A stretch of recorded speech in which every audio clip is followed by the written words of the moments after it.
Hi, this is Brad Thor, author of the new audiobook, Full Black. And hi, I'm Armand Schultz. I'm an actor and narrator of the new Brad Thor audiobook. You're an author, you've been around the world, you've traveled, and you've done an audiobook now.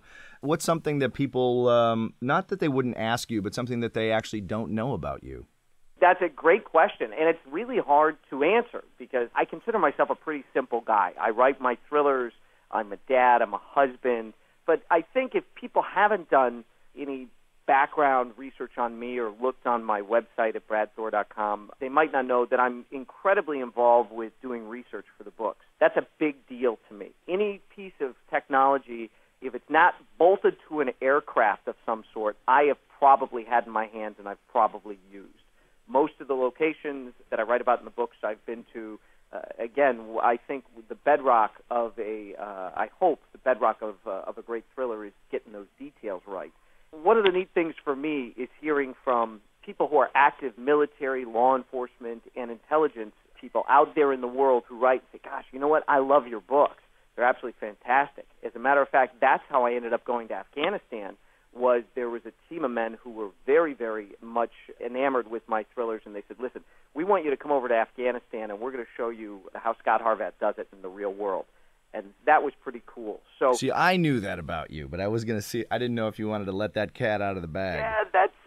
Yeah, that is a little. I mean, that's wildly exciting, and must have been kind of nerve-wracking. Isn't the word, but that you must have had some trepidation about going to do that, didn't you? You know what? There was a little bit. As a matter of fact, these guys had booked a hotel for me in Kabul, and we spent a couple of days in Kabul. They wanted to see how I was going to react. We did things inside and outside the city, and they wanted to say, okay, before we go anywhere major, let's see how he reacts just here. And if he doesn't react, we're going to drop him in this hotel room till our flight leaves in 2 weeks, and he can just watch Bollywood movies on the rickety satellite on the hotel roof, right.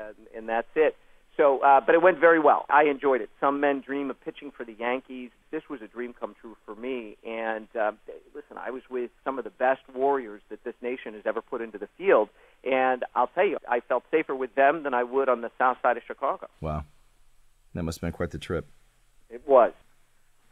Along those same lines, you were saying about all the research you do, which I think is fascinating because everything is, all the detail I think is what gives a lot of color, like the places that you've traveled. The detail of the military stuff is great. Obviously, you have a lot of contacts with personnel who you can glean information from. Is it hard to get all the tech specs, or is that stuff out there that just you know how to find because you've done this research for, nigh on, 10, 12 years now? Yeah, it's been over a decade. Yeah. So, it's creeping up towards 12. Some of the stuff is really hard to get a hold of. One of the things that just happened in Full Black, as a matter of fact, was I included a piece of technology that one of my insiders thought had been declassified and had not. And it had to be removed from the book, and I had to change that part of the plot around. And I'm happy to do that. I mean, I want to always be able to go back to the well. And right. What invariably happens, I mean, it was just a mistake. It's just the way it happened. I was in the right place at the right time but heard the wrong thing, and right. I had to, forget I heard that and that kind of a thing. But my big thing is being a writer, I could not do what I do in a vacuum. I am incredibly fortunate to have the wonderful men and women who have been there, done that, and have the spent shell casings to prove it, who are willing to help with the books. But if they say, you know what, Brad, you were with us for a week and you heard A, you overheard C, and it doesn't take a genius to figure out B, but B can't be in the book, right. I'll take it out. Right. I don't want to poison the well. I right. want to be able to go back. And like I said, those people are invaluable to the writing process for me. So that's happened more than once where I had to change something. And I'm always glad that I caught it because right. I never want to have a book go out with something that should not be in there.